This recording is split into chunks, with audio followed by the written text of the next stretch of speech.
Coach Prime in Colorado just added another explosive receiver to that room, another weapon for Julian Lewis and Brennan, man. We're going to talk about that and so much more on today's show. Let's go.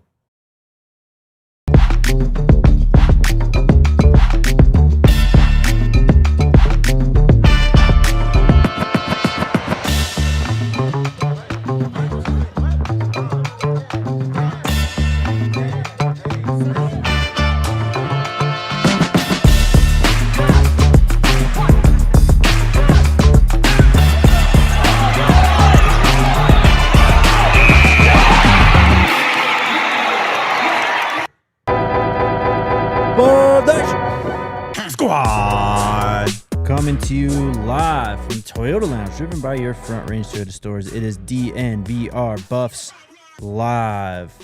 It is February now. We're moving, Scotty, through the off season. First off, how you feeling, dog? Happy Black History Month. That too. You feel me? I'm Shout feeling out great, Black History man. Month. It's a little chilly outside. It ain't no sunshine for real today, but that's all right. Yesterday was like hot. It was. Were you outside for that? Beautiful yesterday. I know. I was driving around. I had a hoodie on and I was sweating in the car with the windows down. What is happening? Hey, man, that's just Colorado for you right It's now. You know what I'm crazy. saying? But got another commit today, another addition to the 2026 class. We'll watch some film. We'll break down this receiving room a little bit. Shedeur's got a new quarterback coach. Yep. Pro Bowl quarterback Shedeur Sanders has a new quarterback coach, I might add. And it looks like he's having a lot of fun out He there. sure is. It seems like a lot of people are enjoying being around him. Really? Which is odd. Huh. Which is odd. He's not a bad guy. Yeah. Then, huh? Did you see the video with him and your guy Garrett Bowles? I did not. I saw the one with him and Deion Dawkins. I didn't see that. Yeah, Those are two interesting personalities because Deion's pretty funny. Yeah, it was. I mean, it was just a little interaction. Obviously, Deion plays left tackle, and like Shedeur asked him to snap basically for the flag football. When is the game or whatever? Anyway, Bro, I just found this out yesterday, bro. Do you know when it is, bro? Saturday or something crazy? Gang, it's tomorrow. On Tuesday, bro. Why? It's on Tuesday now, bro. That's how you know ain't nobody really watching that. Yeah. Which is honestly kind of sad, but Crazy. They got like the dodgeball stuff and everything going on too. bro. I don't know. I don't know either. I ain't no Pro Bowl insider. Yeah, Texans posting them with Nico. They talking about. I saw the Titans account post them. Yep. They are just trying to get them a little. They know what's up. Yeah, get them clicks in. You know what I'm saying? They know what's up. I mean, look, it's probably why the NFL said that they wanted him there anyway. Likely. What's up, chat? How's everyone feeling? Hope y'all had a great What up, weekend. chat? I see Mars in the chat. Shout out Mars. Shout out first round. Shout out Cam. Shout out Cam. Essence Services Squad. Yep. You already kind of went through the rundown. So, but first, before we get to Jacob Swain signing day, all that stuff, you wanted to do a little bit of hangover takes from Friday. I did. So on Friday, if you were tuned in, tapped in with us, we kind of did a segment on transfers who are coming in, some of them have already arrived, who we believe are somewhat locks to be starters here in 2026. Yeah. And we threw out a handful of names, maybe about 6 total between the two of us. And as I was just kind of thinking about the show Friday afternoon, evening when I went home, I was like, how did I not mention this guy? Pancake Hunter. Demetrius Hunter is the starting center for this football team. Yes, he is. Assuming Zaire McGill doesn't get an extra year of eligibility, which I think at this point it maybe seems unlikely. We'll see. I mean, next week is like the week for a lot of them, right? Like I think in a week, yeah. Either the 9th or the 10th, which is, like I said, 7-8 days from now. But assuming Zaire McGill isn't that guy, like Demetrius Hunter is the starting center. 100%. And this is a guy who is a 2-year starter at Houston, has played 800 snaps over the last 2 years. This past year, started every game, only allowed 1 sack, only allowed 2 quarterback hits. 6'2", 310 pounds, knows what it's like to play against the Big 12 opponents. Yep. Played against Texas Tech this year. Played against Arizona State this year, held up against both of those two really good fronts. So I think Demetrius Hunter is a guy that we probably should have mentioned. That's a starter right there. Yes. And one of many guys who's maybe flown under the radar, coming in the midst of a handful of other incoming transfers and whatnot. But Big Pancake Hunter is a starter, and I think it's looking like one of the better players on the team. You know what I'm saying? Yeah. As of right now. I mean, and he's probably the most solid offensive lineman, as you said, too, in terms Yes. of like nailing down a starter. I mean, you know, we even talked about it a little bit on that show, but like you can throw out, you know, Bo Hughley, Taj White, you know, Yes. and what side you prefer them on or whatever. But that's just stuff that we're completely guessing on. Like No doubt. no one knows at this point. That's a good one though.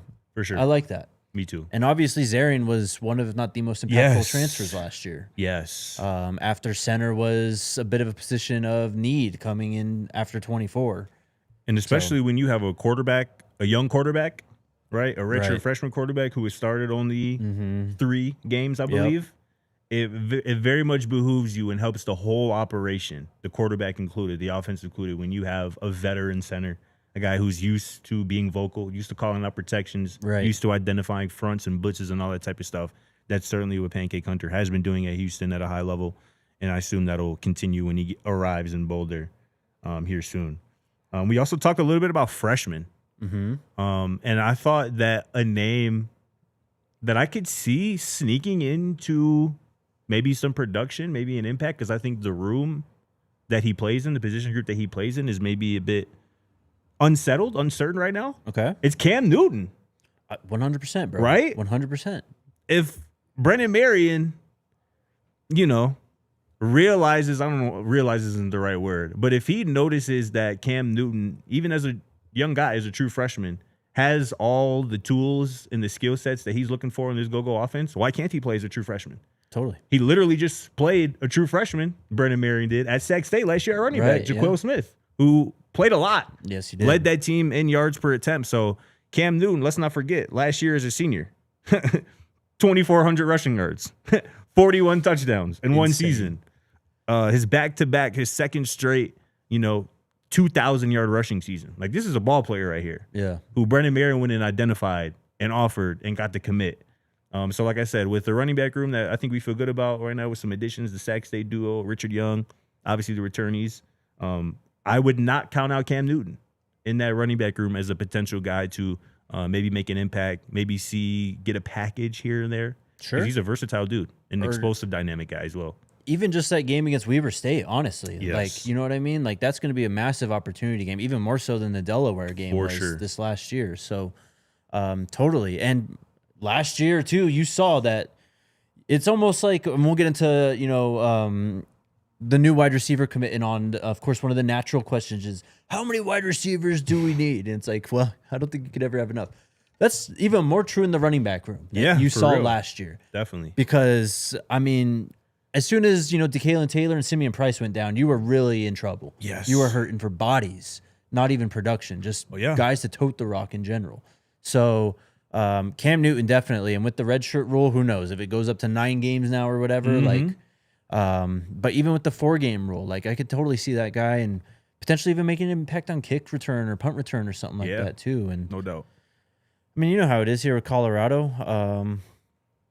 They're going to play the freshmen, man. They want to see what they got early on. And you just have to in this day and age. You have to get those guys on the field. Otherwise, you're just going to risk them entering the transfer portal in search of playing time. No doubt. I was looking this up for a story that I'm working on that I should be publishing later this week, just talking about freshmen and whatnot. We've talked about it. It's a trend among Coach Prime in this era. He plays freshman. Yes. How many total snaps would you say freshmen played this past year? Oof. Offense and defense, excluding special teams. Wow. Well, Julian's going to have, I think a decent chunk. Who else played? Quentin Gibson played a lot. I mean, 600? 1,071. Okay, that's quite a lot. That's a lot. That is a lot. And I would say I didn't look into the 2024 numbers, but obviously Seton played a lot. Started every game. Draylon played a lot that year as well. So if I'm not mistaken, like I said, I just looked into 2025 over 1,000 snaps. I would venture to say that every year Coach Prime has been at Colorado, true freshmen in total have played over 1,000 snaps for him. I mean, Because you're going back to 2023, right? Dylan Edwards, Dylan. I mean, Cormani. yeah. Shoot, I mean, Staub even got some decent playing time. I mean, he probably charted, 30-ish snaps that year. But I would say at least back-to-back years. Carter was a big one. So maybe, like I said, maybe all 3 years, true freshmen have played combined 1,000 snaps, which I would expect that trend to continue. And it was kind of part of the reason why we talked about guys last Friday, of freshmen who could potentially, find a role early on. Sure. J-Red says, how many snaps should Juju have had, though? They stayed with K-Salt way too long. I was honestly surprised how little. What was his? 193. I mean, you do have to remember. So, I mean, to your point, though, J-Red, like, he only had 2 drives in the Delaware game, Mm-hmm. and then he only had the last quarter and a half in the Arizona game even, too. So Right, and then the last, 2 starts, right? yeah, and that might be like 45 snaps combined there. For sure. If It's crazy. that. So, I mean, totally. But look, 2025 is behind us. Yeah. And we are moving forward. Let's talk about the new guy, though. Jacob Swain from Melissa High School, Melissa, Texas. Yes, sir. Go ahead and throw up the film, Dion. Let's check it out a bit. This guy was very, very productive this last season. 53 receptions, 1,184 yards, 17 touchdowns as a senior at Melissa High School. Brennan Marion was on for a minute, too. This is someone that he's had a relationship for a few weeks. Or I'm sorry, a few months. I shouldn't even say weeks. Let's take a look. Flying Obviously, pass, deep threat. 22.3 yards per catch as a senior this year. Insane. You see, I mean, see the vertical in the first clip, and then you see the vertical kind of stem set up the post there in that second clip. This is a really kind of polished, mature route runner. See, again, there, the vertical kind of set up to stop. Yep. Make a guy miss. He's got the speed to take it all the way. And good size, right? Oh, wow. There are some people who have been clamoring for bigger body receivers. This is kind of him. This is one of them. Yep. 6'1", 190 pounds, with certainly the ability to add more to his frame. The broken tackles, man. I mean, this is I'm really intrigued by this addition. And certainly Brennan Marion is as well. Really productive down there in Texas. I really like what they've done with this receiving room. Me too. I really like what they've done with this receiving room. And again, I really believe I have been vindicated with the moves that they've done in the receiving room. Yes, absolutely. Because there were real life people on Twitter, even people who covered this team, Jake, were saying, I think they're good. Like they should just roll with what they had last year at receiver. Like, no, we can't do that with Julian Lewis at quarterback. Can't do it. 2026, these kids all grow up playing 7-on-7. Facts. Like, you just need more of them. You need them. And we don't need another K-State, situation again. I like this kid, though. I'm liking what I'm seeing here. Like you said, he's got good size. I like how, as you mentioned, the stems in his routes. I think that he's really polished in that area, too. Got some speed. He's obviously seen him, take it up the sideline here a couple times and went over the top. But nice shake kind of at the top of the routes, man. I mean, this is a separator. This is something that we talked about in terms of, maybe what Brennan Marion wants to see and maybe just the archetype he was in college when he was at Tulsa, being a very productive player not too long ago. But, yeah, this is kind of another guy. I mean, Cam Newton was in this mold too, also from Texas, right? Very productive, under the radar, and coming into a program where Brennan Marion kind of identified them both as potential diamonds in the rough. I mean, literally no stars for either of these guys. Yep. Jacob Swain doesn't even have any ratings on 247. His offer list, though, is not bad. Nope. Of course, Sac State is in there. That was with Brennan Marion. But, I mean, other Power 4 programs, Louisville, Virginia Tech, which who knows how valid that Virginia Tech offer is now since the coaching change there. High-ranking G5 or G6 offers, San Diego State, South Florida, Rice, Air Force, Army, Navy, UNLV, Incarnate Word. So I like this. And he's very clearly a game breaker. I mean, this is just play after play. This is crazy. Nuke Lelouch mentions in the chat as well. You all stayed in Texas? Yeah, I believe you can play. Yeah. You know what I'm saying? And yeah, you turn on the film, like what can't this kid do in terms of what you might be asked to do at the next level at receiver? I think this is a 3-level threat. Can take a short pass, can take an intermediate pass, can obviously take the top off of defense as well. And yeah, from what I've heard as well, Southside D, what I've heard from our guy Dion, they got a nice little program in Melissa, Texas as well. They play some good comp. They play some good football out there. Yeah. I'm excited about this one, no doubt. Yeah, shout out to Dion. He said Brennan Lewis, actually former Buffs quarterback from Oh, Texas. that was a nasty Damn. move. He better not score. No way. Oh. As much as I'd love to keep watching this, we do have to take a break, unfortunately. But we'll talk some more Jacob Swain on the other side of this break and shout out our friends over at Taco Bell, the legends, man, killing it all year long with their menu and last year too. Sheesh. Constantly pulling out, some legendary favorites from their menu that they've taken away. And just doing some awesome new things. I mean, we're all fans of chicken tenders, chicken tender tacos. That's on the menu now. Those are delicious, by the way. The strips. I mean, Fire. you can get it all over there. But yeah, I mean, it's got a big game coming up this weekend, right? Yeah. So you got to make sure you cater the party and, bring the good stuff. So hit up our friends over at Taco Bell, including their Luxe Value menu. All under $3, actually. Savory classics to indulgent new favorites. Uniquely craveable items available every single day. It's filled with innovative products that only Taco Bell can deliver. You got the chicken ranch, Chipotle ranch chicken stacker, the mini taco salad, beefy potato loaded griller, and many, many more. I mean, you already know the deal, man, at Taco Bell. They're going to hook you up for $3 or less. The 10-item Luxe Value menu is unmatched. Nobody delivers value, everyday value, and supports your hometown team like Taco Bell. Live Mas. And shout out to the squad, our good friends over at Xfinity, and shout out to their 5-year price guarantee, man. I don't think people realize how elite of a deal this is, man. I was at a local establishment last week, a place where I have the same order, right, every time for some food. Yep. And the price was like $1 more expensive. Hell and no. I noticed, I'm like, what are we doing here? Yep. That is very normal. It's a day and age we live in, unfortunately. Price is Scotty. just getting jacked up, but not with our friends over at Xfinity, man. They What if got I you. told you that you can have reliable and intelligent Wi-Fi? And what if you could keep it at the same price for 5 whole years? That's the Xfinity 5-year price guarantee. And here's the best part, man. No annual contracts, no hidden fees, and Xfinity's best equipment included. So lock in your price and unlock the possibilities with Xfinity, man. Learn more at Xfinity.com. Xfinity. Imagine that. Select plans only. Restrictions apply. Shout out to the squad, our good friends over at Xfinity.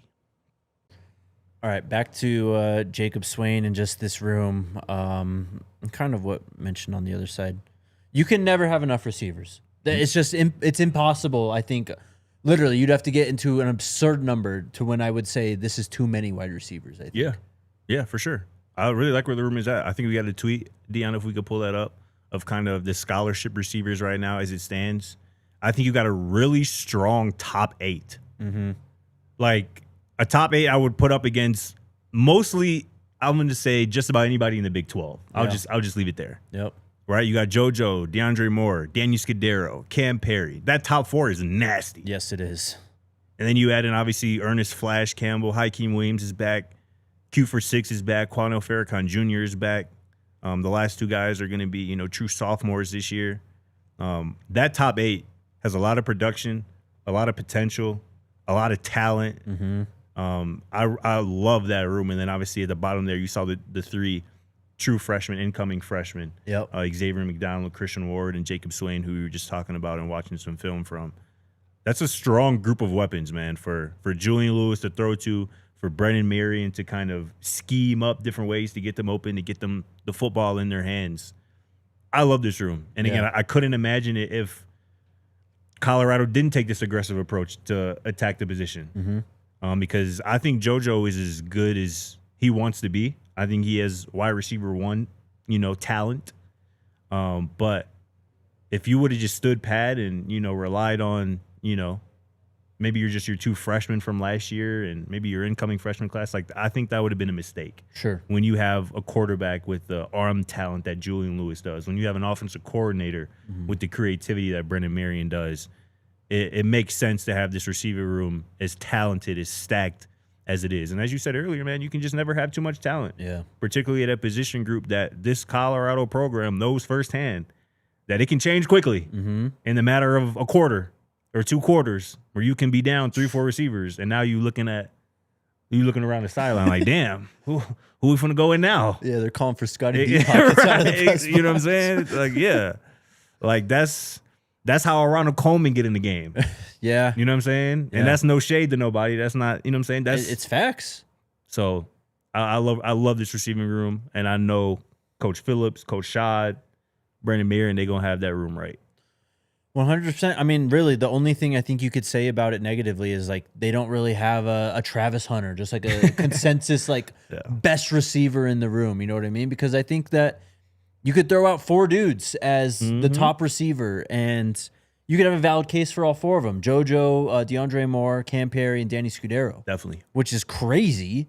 Yes, it is. Because as we've talked about a lot too with this go-go, like I'd be surprised if you see 10 personnel on the field like anywhere close to the rate it was at now, but I mean, even close to like 30%, you know what I mean? Like, me too. It's not something that Brennan Marion is going to focus on, and I'm sure we're going to see it for sure, but this is also just the Brennan Marion impact in general. I mean, when you have a guy who's been there and done that, what was it, 2008 when he was doing that at Tulsa? Like, it's really not that long ago, and you can pull that up and show so many of these players, and the fact that he's going after a lot of Texas dudes too, like, man, Brennan Marion's just been as advertised, and I'm honestly willing to say this is the deepest.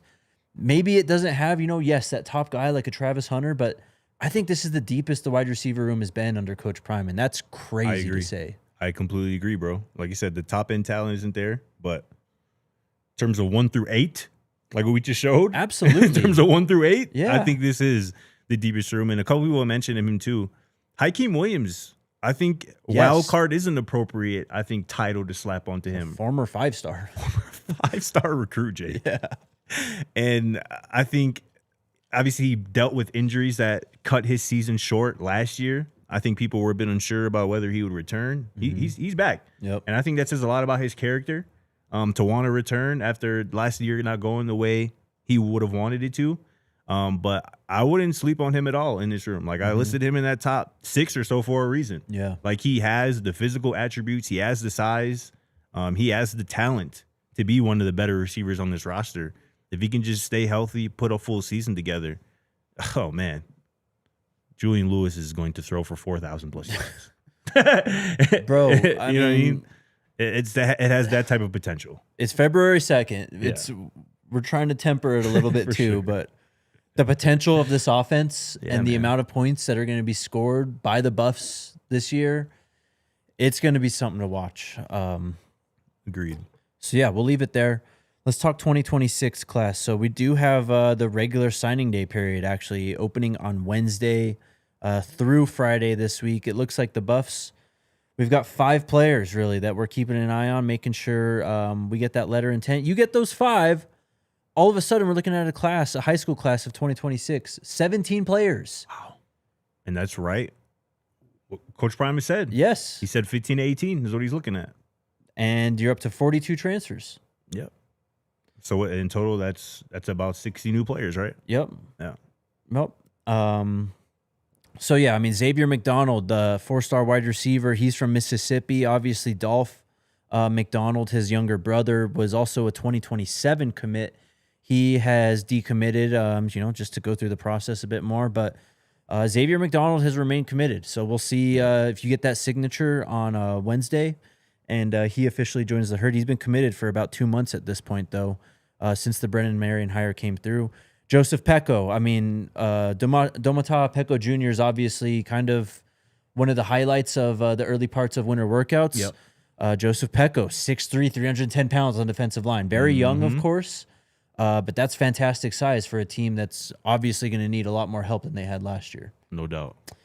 Keneal Sweetwine, man, the quarterback coming out of actually Lehigh, Utah. Shout out Lehigh, Utah, Skyridge High School. What a name. 6'3", 195, fantastic name for sure. And another Brennan Marion guy who built a relationship with, Coach Marion when he was at Sac State. Was, I don't think committed, but had an offer at least and was highly considering it. He ends up, committing to Colorado early January. Still feel good about him. Cam Newton, of course, who we've talked about.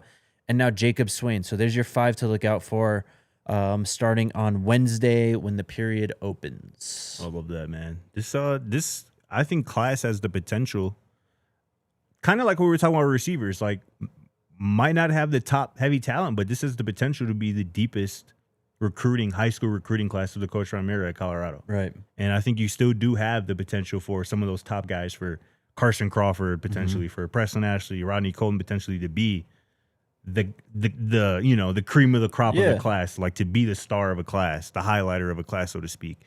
But I think, like I said, 1 through 17, assuming they all sign, this has a potential to be one of the deepest classes that I think a year from now, 2 years from now, you can kind of point to as like the first time, or maybe just a good first step, or a step in the right direction as it pertains to high school recruiting. So I'm just looking at the rankings for those that care. Rivals has Colorado at 59th overall now. 247's got them at 51st overall. I think this 247 one might be overall with transfers. Yeah, so I think it's 61 on 247 when in terms of the 2026 class. The Buffs up to number 23 in the transfer rankings on 247 as well, too. Top 25 portal class. Yeah, and then you're 51st in the overall ranks, and of course, just it's a new approach. It's not as much chasing the stars at all, really, in high school or in the transfer ranks. Definitely. And a lot of players that you've kind of circled back on too, at least in the transfers. Javon McFadden, Boo Carter. Yeah. So you know how it works, man. I mean, Richard Young, also a 4-star, 5-star, depending on where you looked, and now it's just all of a sudden a 3-star transfer. It is what it is. Yeah. Hell yeah. I see a few people in the chat talking about Caleb Mathis. I saw somebody mention why he wasn't included in that tweet we had on the screen earlier. That was scholarship receivers. To my knowledge, Caleb is still a walk-on. But I will say this. Caleb Mathis has a valuable role on this football team. Man, he's been working for 3 years now. He led the Colorado football team last year in total special team snaps. He was a starter on 4 different special teams units. Like, that's a valuable role. It's very big. Yeah. And it's not a slight to not list him on that room. He plays receiver, but he is a special teams player and a really valuable one. Yeah. And I think that is his role. I think he knows that. So yeah, I just wanted to say that about him. Shout out to Caleb Mathis, man. He made a couple plays last year on special teams where it's that's why you need a guy like that, right? Yes, this was RJ Johnson the year before who led the team in special teams, and obviously he entered 2025 as a starter before injuries and other stuff happened to him. So Caleb Mathis has a valuable role, and it might not be a receiver, but it's still a valuable role. 100%. And obviously, he's been kind of a spring game standout the last few years too. Yeah. With how he runs routes and stuff. I actually got this. Shout out Adam Munstertagger, our guy at 247 Sports. He had this on 31st on Saturday, talking to Jacob Swain, actually ahead of his commitment, just about Colorado. Swain said so he took a visit actually too, I believe so, and he said, I just want to soak it all in, knowing this is my last college visit as a high schooler. Wow. It hits a little different for me because my family is from Colorado, and Colorado is home to me. There you go, hometown kid too. The message that I've gotten from the staff is that I'm the hidden gem. Colorado sees something in me that a lot of other P4 programs must have missed. I'm a competitor. I will line up at any position on the field, go all out every play, doing whatever it takes to get the job done. They are talking about his parents here. They are the reason I play as hard as I do, and everything I do on the field is for them. They've had the same amount of confidence in me and my ability since I was a little kid, so I just want to prove them right. Obviously, he had his final decision on Monday, made that decision. Signing period opens Wednesday.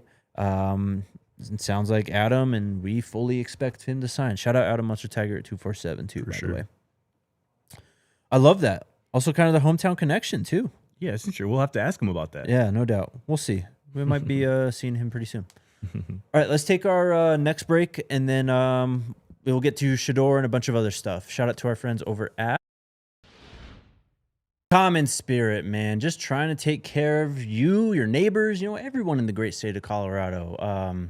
Man, if you were outside this weekend, it's like winter just never even hit. I mean, it might be time actually to get ready to, hit the mountains, hit the trails, all that cool stuff. For sure. And just enjoy the good old outdoors like everyone else out here in Colorado. But maybe you've been dealing with a nagging injury or something this winter. That's where our friends at Common Spirit come in, man. Check them out. They got an incredible sports medicine program, including their new sports center, Common Spirit Health in Parker.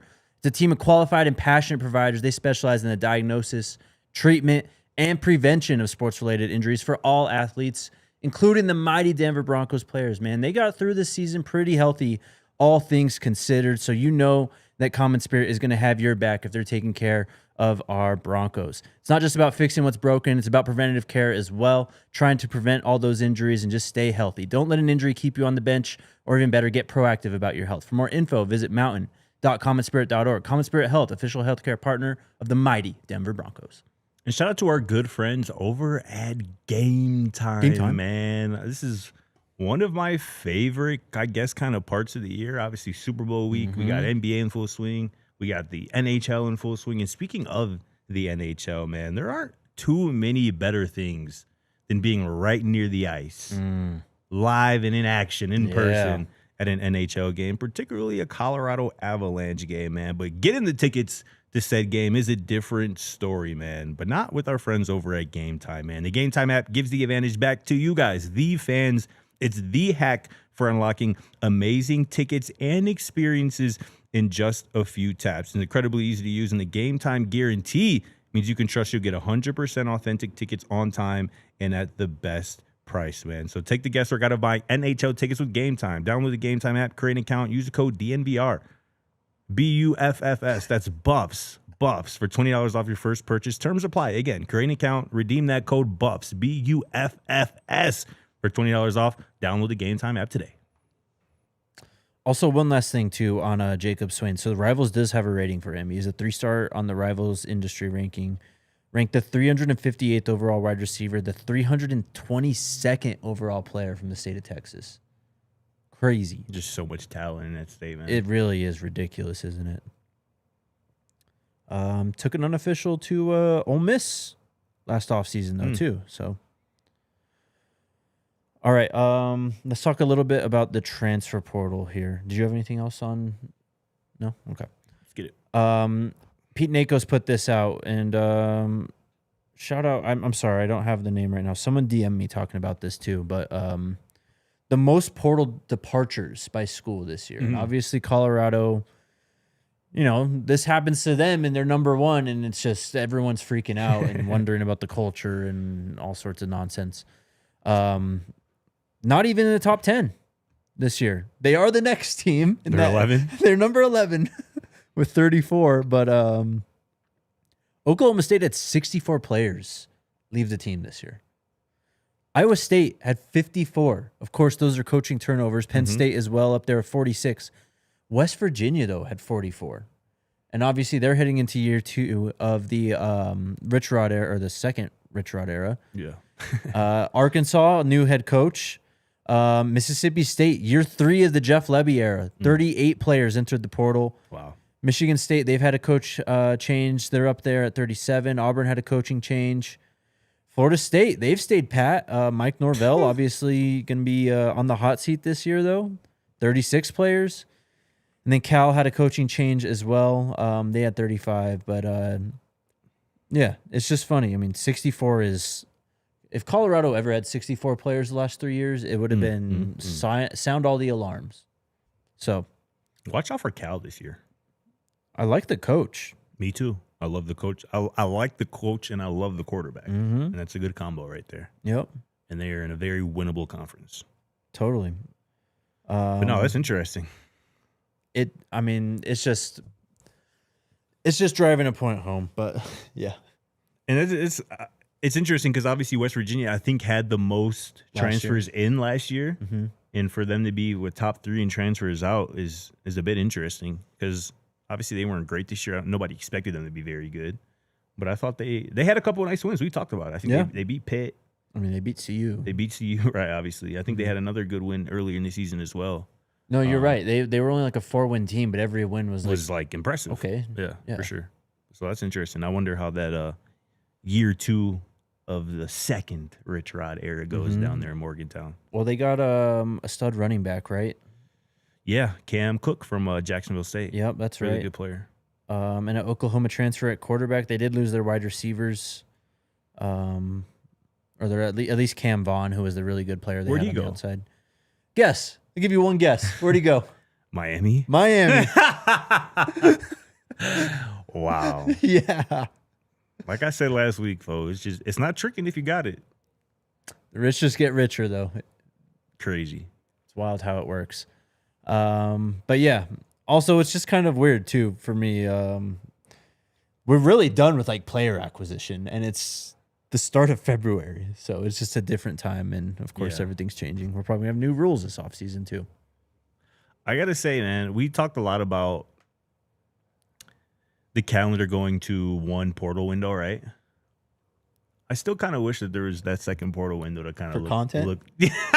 yes, for content, but also personally, like I don't know, it's just fun, bro. Like, portal is if there's not games being played in college football, the portal being open is the most fun thing about college football. 1,000%. Like no doubt. 1,000%. And that's just me. Like I would have definitely been looking forward to another portal window to get better and maybe to see some chaos here in a couple months, but I guess we're past those days. I mean, never say never, and with the way the sport is going, we could just go right back to what we had last offseason, next offseason. They could easily just add another second portal window again next year. You're right.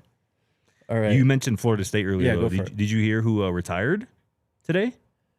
I did, but I forgot already. Gus Malzahn. That's right. Yeah, he's retiring from coaching, man. 35-year coaching career, man. Obviously, won an SEC title, national runner-up title. Yeah, they beat Florida State with him. I don't know why that's not included. In no, this. I think they lost in the title. They lost to them in that game. Yeah, yes, they lost in the national championship. But I think he was the OC when Cam Newton was there. When Gene Chizik was. That's the right. head coach. That's right. I think that's right. I think that's right. But yeah, obviously, man, Florida State. It could always be worse. Yeah. What are they going to do? I just want to remind people out there, it could always be worse. Well, part of their issue, too, is they literally could, like, not afford to fire Matt Norvell. And everybody knows they want to. Yeah. Or that they should. I mean, they tried, like, with all the media, like, noise, like, it was very apparent that they were not happy that they had to bring him back. Like, even, I mean, I feel like I can name drop our guy Buddy Boy, man. Yeah, what about it? Who kind of came up? I don't know too much about his background, but he is certainly in the Florida State circle. Like I feel like that's how he kind of came up covering them. Like, seems like a lot of those guys have just kind of like resigned to the fact that I mean, Florida State is they're just a program. 100%. They're just there. They're not actually worth really covering or diving into like how you would have. Maybe a decade ago. Well, so same with Josh Newberg at On 3. Yeah. He like kind of came up through the FSU ranks too, doing a bunch of like the 247 fan site and all that stuff. Yeah. He replied to a tweet today. This could be the original tweet said this could be the most lame duck season in FSU football history. He replied, "It'll be the most lame duck season in FSU history since last season." They are. Yeah. That fan base is checked out. I'm sure. And they are passionate. They checked out in February. Yeah. They know what the 2026 season going to look like. You know what I'm saying? And it could always be worse, man. And Mike Norvell's calling plays this year now. What are they doing, bro? What are they doing? It's crazy, man. But yeah, man. I think we can honestly, too, safely say that Gus Malzahn just never recovered from that UCF Colorado game a couple years ago. It really ended the program. It really did. It ended the Gus Malzahn era by far. It's wild. That's funny, though. A lot of Gus Malzahn talk, obviously, kind of 2 weeks ago, too, when we were getting ready for the AFC title game, because we were talking a lot about Jarrett Stidham, who, of course, was at Auburn for a bit. Right. So, shout out to Gus, man. I mean, he had some fun teams sure did. And this is just how it ends usually for a lot of the greats in college football anyway. It's more of a fizzle out than going out with a bang. Coach Livingston, Robert Livingston. We talked about him last week interviewing with the Dallas Cowboys for, I don't know exactly what assistant position. Yeah, I don't think that was ever reported what role he was interviewing for, but he was interviewing late last week. I believe it was Friday, maybe into the weekend with the Dallas Cowboys for a spot on their staff. This is yesterday from Todd Archer, who covers the Cowboys for ESPN. Long-time Cowboys reporter. Real OG. He said that the Cowboys have agreed to deals with two defensive coaches. Derek Ainsley, who is going to be the Cowboys' defensive pass game coordinator and also coach their defensive backs. And Ryan Smith, who's just going to be a secondaries coach. So that is... Both of those sound like Rob Liv could have done those very well. So again, this is just maybe me being, reading the tea leaves a little bit, but I would say based on those two hires, that Robert Livingston is probably safe. Yes. From at least going to Dallas this offseason. Yes. So that is obviously good news for the people who want to retain Robert Livingston, like myself. But yeah, that's certainly noteworthy because when you hear a coach like Robert Livingston for the second straight year to be interviewing for an NFL spot. Obviously, last year I believe he finished second in the race to be the Saints' new defensive coordinator before they went with Staley. And obviously the Cowboys, they hired a new DC just a couple weeks ago, a young guy. I think he's like 34 years old. Yeah, really Christian young Parker, guy. right? Yeah, former Yeah, Bronco. our guy. Yeah. So it would have made sense for them to stay young and add a Livingston. But it seems like we're in the clear from that now.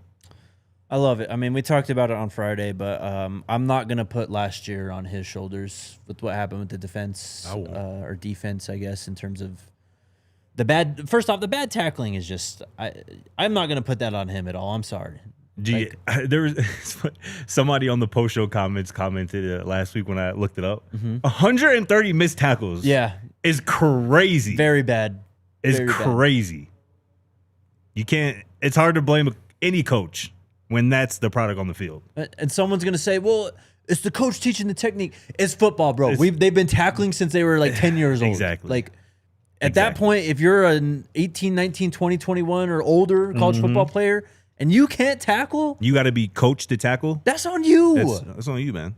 100%. So, and obviously the heights of that 2024 team. I mean, you could mention Travis Hunter and BJ Green and the NFL talent and all that, but I could argue that what they brought in on the front seven, particularly that defensive line this year, is just going to be game changing entirely for what they want to do scheme wise. So. Definitely. I think Daniel in the chat asked a really good question. He goes, "I agree with you, Scotty. Is it a concern that 2 years in a row, talking about Livingston, is looking to leave, or is it just leverage?" I think it's just a product of him being a good coach, and NFL personnel and coaches and front offices know that, right? Yeah. Like Robert Livingston was in the NFL coaching for a while. Exactly. Like he has a lot of connections throughout the NFL, and when positions open, particularly on defensive coaching staffs, particularly in the secondary, like Robert Livingston is a name that's just going to come up in NFL circles. So I think that's really all it is. I don't think it's him wanting to lead necessarily or him necessarily using it as leverage, especially since he just inked an extension last offseason to become the highest paid assistant in Colorado history. So I don't think it's leverage or anything like that. I think it's just he's a strong name and a strong candidate for NFL defensive coaching staffs, particularly in the back end. Facts. I mean, look, not just the NFL, coaching in general is a relationship business. It's a connections business. Robert Livingston came up under Mike Zimmer and Lou Anarumo. Two of the OGs when it comes to modern defensive coaches. Yes, no doubt. Not to mention, he is now Deion Sanders' defensive coordinator. You know what I mean? Yeah. So, totally. And honestly, it's only a matter of time, I think, before he ends up being an NFL defensive coordinator, potentially a college football head coach if he wants to be, or, maybe even an NFL head coach at some point. I'm sure that's the other thing, too. You got to realize a lot of these guys, like Brennan Marion included, they all want to be the head guy. Yes. Like hardly anyone ever goes through their coaching career going, yeah, you know what? Wide receivers coach for 30 years. That's what I wanted. Some do, though. And I would say, too, Coach Prime don't want them dudes on his staff. Yes. The ones that just want to be a position coach or that is cool being, whatever. Like, he wants guys like Brennan. Part of the reason he loves Brennan Marion and Robert Livingston because he knows they have bigger aspirations. Yes. But you got to do a good job where you're at first before you can get to that point. Well, I think that's why he likes it, too. Is like you truly find out a lot about a person, man, when like you see a goal like that right in front of you, but definitely you still have to go through the day-to-day and not let your day-to-day fall off. I mean, it's just about consistency. That's really what coaching is. It really is. Can you be consistent enough that the players trust you, that your staff trusts you, that people in the building trust you? No doubt. Are you the same guy every day? Because if you are, then that's how you get people to fall in line, and winning and championships all come along with that. Yes, sir. Kind of sticking with that, I guess. So, second quarter Buff Puff says, how do we resolve these fundamental issues apart from bringing in experienced talent? I think it's a solid question. I mean, I think you've seen... I think he's talking about tackling, right? I think so. And just like the defensive issues last year. Sure. I hope that's what he's mentioning, because what I want to say, too, I mean, bringing in new players, that's a big culture thing. But also, I mean, the coaching staff has been shaken up, too, a bit. It's a little bit different approach from the coaching staff. Not as big of approach or a big change as it was with the players, but yeah, I mean, it's about getting fundamental players. You know what I'm saying? Yeah. Players who buy into the fundamentals where they are second nature. And holding teammates accountable, too. Accountability. A word we heard a lot in the year 2025. I wonder why. That just made me think about accountability. What they want me to do? What accountability, man? It's real. Player-to-player accountability, coach-player accountability, all of it. And like that is, when that is lacking, that's when you have 130 missed tackles. Yes. You know? And missed meetings and missed film sessions. Late for meetings. And that's, I think, part of the reason why you see Coach Prime with these fines. Yeah. Like, hey, we not doing this again. And part of the reason why he's so involved this year, too. What we went through last year, we're not doing that again. Yeah. If he can help it. So that's where I think this thing is headed. Yeah, you're right, Sean. It is definitely a mentality thing over talent. Yes. Because, yeah, I mean, it's with the old phrase, right? Hard work beats talent when talent doesn't work hard. No doubt. It's just how it works. Let's talk a little bit about Shedeur Sanders here. Obviously in the Pro Bowl. He is he's having fun, man. As he should. Also, he's got a new quarterback coach, too. So let's just hit this first. Obviously, with Todd Monken coming in as the Browns' new head coach, staff turnover in Cleveland, which means that the Browns have hired their new quarterback's coach. His name is Mike Bajakian, I believe. He is Armenian descent, but he's from New Jersey. So he grew up out there. This is a long time coach, though. Again, this is a dude who's coached longer than a lot of us have been alive. Longer than I have been alive. There you go. Started coaching in 96. Tons of college stops, but also tons of time in the NFL. I mean, he was with your Chicago Bears for a minute. Mm-hmm. He was with Tampa Bay with Todd Monken, actually. So when Todd Monken was the offensive coordinator in Tampa Bay around 2015 through 2018, Coach Bajakian was the quarterback's coach there. He then had a few stints, Boston College, Northwestern. He was at Utah as an analyst and became their interim OC and the quarterback's coach in 2024. He actually spent last season with UMass, though, as their OC and quarterback's coach. He reunites now with Coach Monken and Shedeur Sanders with the Cleveland Browns. We'll see. It's an impressive resume, no doubt. I'm just trying to do some double check. Yeah, that's really interesting. So when Bajakian? That's what I'm going with. When Bajakian and Monken were together in Tampa Bay. Mm-hmm. You remember who their quarterback was, right? Jameis. Yeah. Who's obviously really good friends with Shedeur. Right. It's interesting. I like that. And obviously that was a high octane offense. A lot of touchdowns, a lot of interceptions with Jameis Winston, as it typically goes. But I like that connection, man. I like Monken and Bajakian getting back together with a quarterback who Monken certainly likes, and that I think his new quarterback coach is going to grow to like as well. But yeah, this is another guy, kind of like Monken, right? Just been doing this for a long time. In college, in the NFL, calling plays, coaching up quarterbacks, coaching up passing games. I like this. I really like, I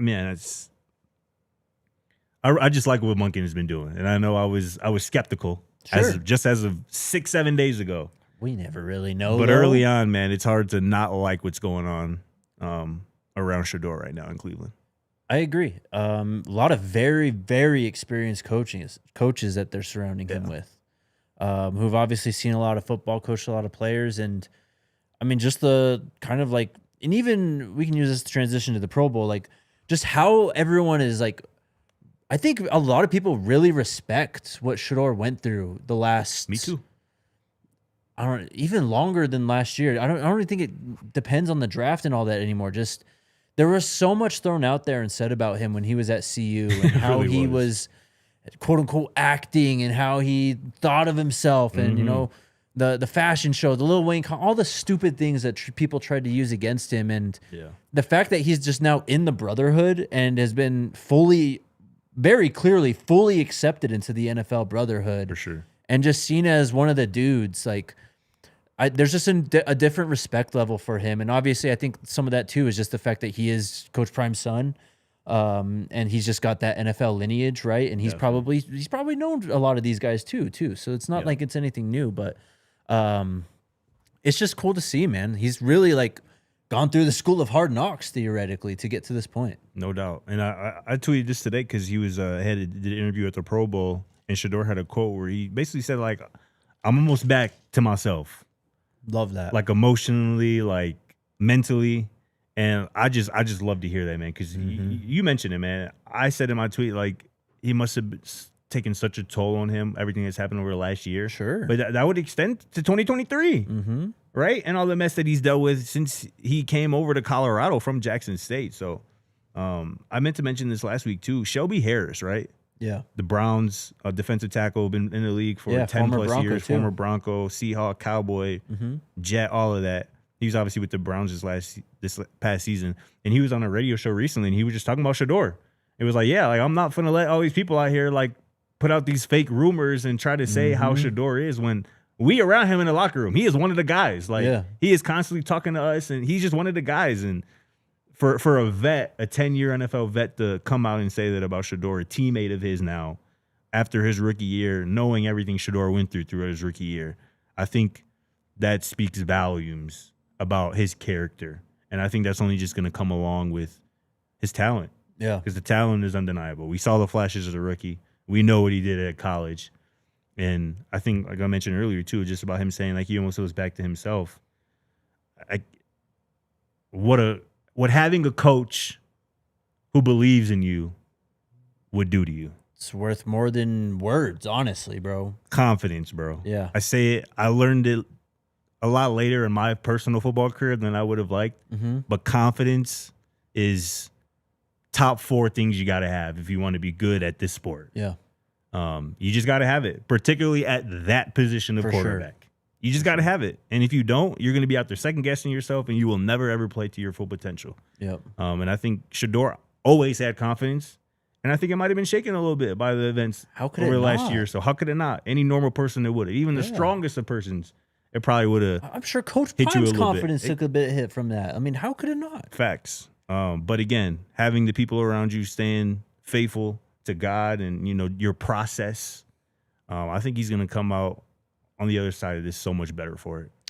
Well said. And I also think, too, it's like the fact that we just had to, like, sit there and obviously, I mean, when you're kind of in, like, the thick of the nonsense and all, it's, like, hard to really see, like, the forest through the trees and all that stuff. Yeah. But, like, man, I think we're just going to really realize how bad it was for Shedeur as a rookie in the next, before we even get to the season, just the next 6 months, this offseason, right? I'd be very interested to see how the Browns do in free agency and what those free agents who end up signing to Cleveland, especially on the offensive side of the ball, have to say about what they saw from Shedeur, and how they, you know, perceive him as a potential leader. Because, I mean, we're very well setting up here.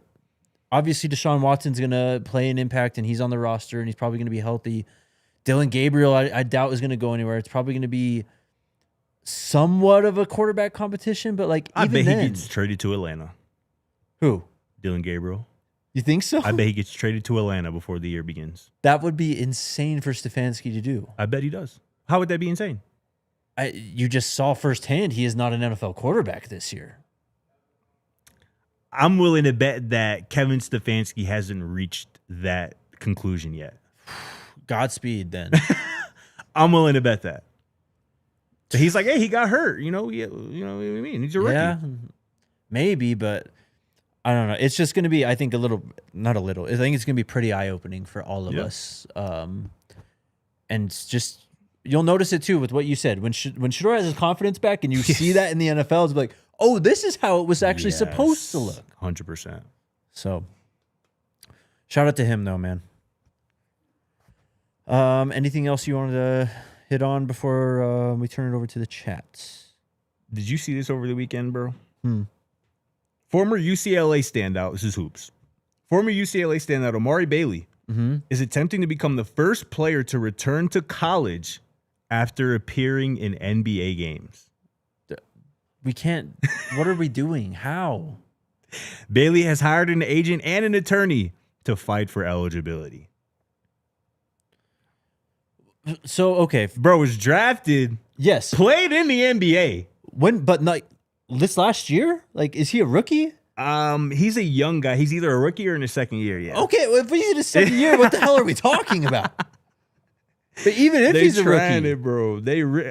I remember this kid at UCLA. Me too. Yeah, he was a dog. Yeah. He was a dog. He famously, Drake famously took his mom on a date in Dodger Stadium. Really? Yeah. Crazy. Oh, work. no. What a legend. But either way, it's just crazy, man. Any loophole is somebody trying to find a way to get into that loophole. Pause. So, that's what they doing, man. That's what they're trying to do. It's crazy.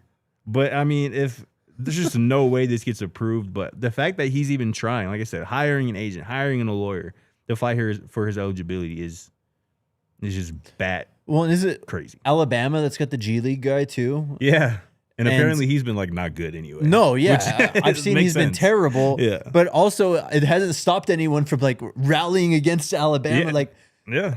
Alabama, like, I mean, and they've got an easy target on their back, but now they made it even worse with bringing in that G League guy. I mean, they're going to be one of the most hated teams in college basketball. And then I saw this too over the weekend. This is from Matt Baker.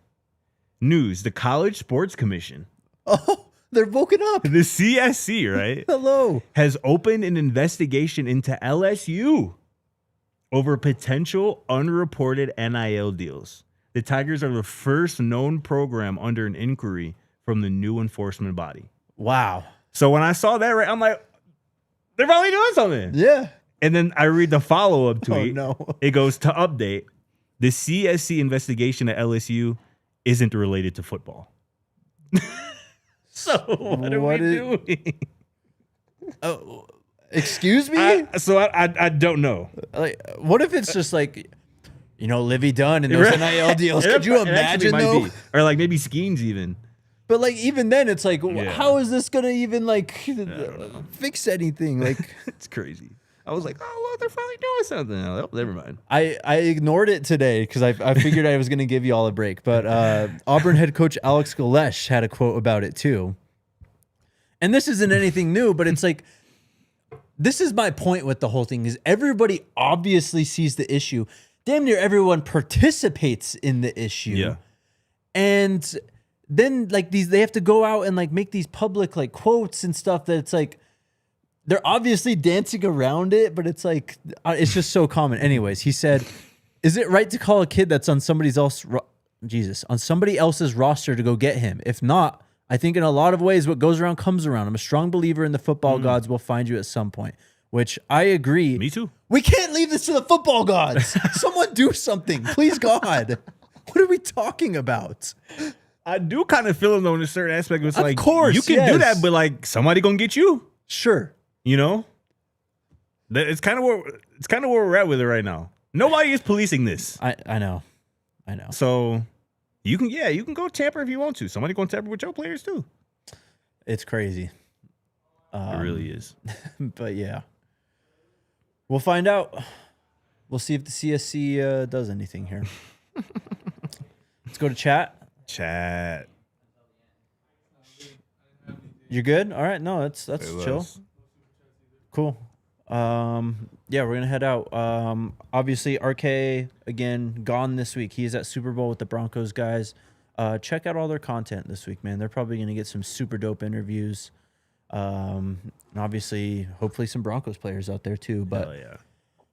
I'm hoping RK. We're hoping RK sends back some good stuff for us on this show too. So stay tuned. We'll see. Maybe a guest here later in the week. Just might. We'll see. Stay tuned. Stay tuned. Let's go Buffs.